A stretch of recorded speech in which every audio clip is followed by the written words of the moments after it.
Hello, my name is Izo, or that's what I go by at least, not my government name. But anyways, I wanted to talk about a Chainsaw Man, specifically the last two chapters and kind of how it pertains to Denji and how I feel about his character development overall, and especially in those final two chapters.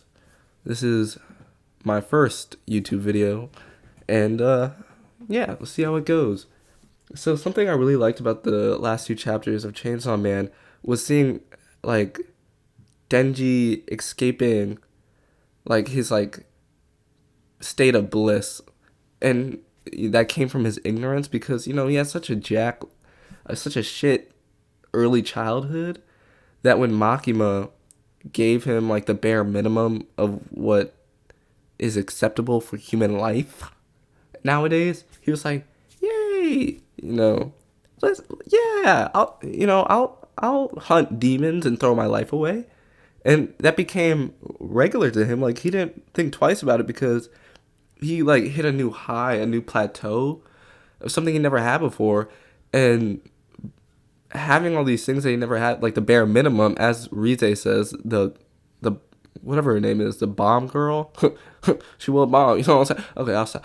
But having the bare minimum was enough for him to like throw his life away from Makima. Pretty much have Makima put her thumb on his forehead and tell him what to do.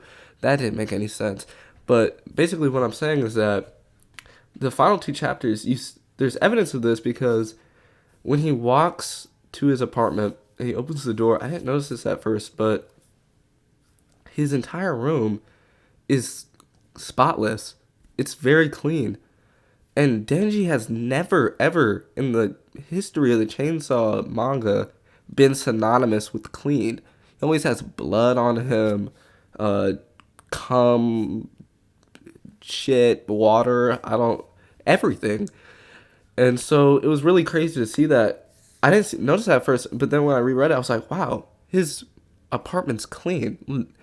And so you can tell he's starting to understand what it really means, like what responsibility is, and like he's kind of out of that trap that Makima had set for him. And there's also another piece of evidence regarding this when he's literally cooking Makima. Like at first I was like, I also didn't notice this at first. At first I was like, he's cooking Makima. He's gonna eat her. Like that's hilarious. But then when I realized there's something even crazier going on, the guy is cooking. Like I would never have imagined, and the food looked good too. That was the thing that was really surprising. The food looked good. Like if I were to eat that bowl of Makima and just like eat it unknowingly, like I was like, wow, this is, I eat it up, and then Denji would be like, oh, what you're eating is a demon. I'd be like, okay, because that's how bomb it looked. It probably tasted good too. So I mean, heck, right? But I feel like that's another piece of evidence regarding his development in that he's really becoming an accountable person and he's becoming independent. Like I don't think Denji would have been able to survive like what 50 chapters ago if he didn't have Aki and Power around, and he was like, and Makima was just like, hey, live by yourself. Like I don't think he could do it. And then I think the most stunning thing that happened in the final chapter of part one specifically was the final page, the final panel. He's wearing what I thought appeared to be a school uniform. And that to me really pulled on my heartstrings because, number one, he was probably inspired to go to school by Rize or Reese. How the fuck you say her name? The bomber girl. She was bomb. I already said that. Okay.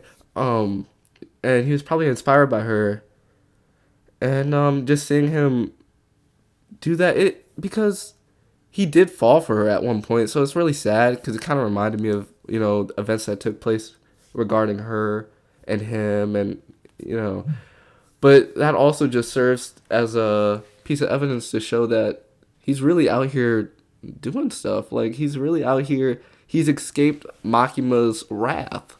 He's becoming an independent individual.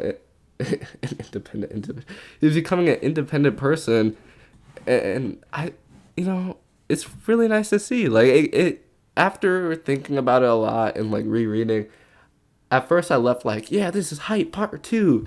But then now I'm leaving like, I have a smile. Like, yeah, part 2's coming, but I really like how part 1 ended and it's very beautiful, and I think there's a lot more to be had from those last 2 chapters that I didn't notice probably.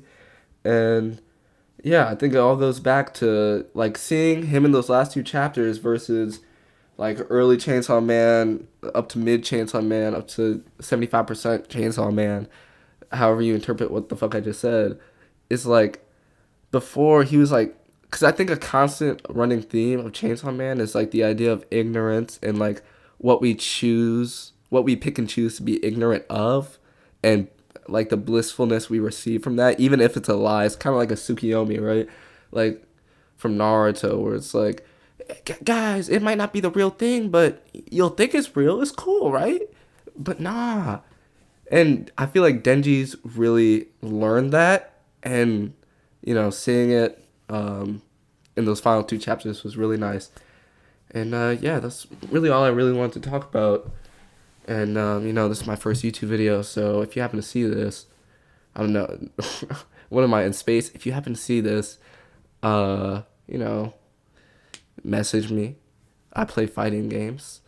Leave some constructive criticism for my bit in the comment, and yeah, bye. Ooh, also real quick, forgot to mention Himeno. Wait, did I forget? I don't know. Himeno, best girl by far. All right, like Makima, I think she's really sensual, and I think she has like an aura about her that's like very. I would like submit to her, and I would let her. But Himeno, best girl. I mean, dude, she's so cool, and she might have like a rotten eye. I don't care. I'll lick that. Okay, I need to stop. One more thing. Um, I love you, Aki. You know, and yeah, that's it. Okay, really now. Bye.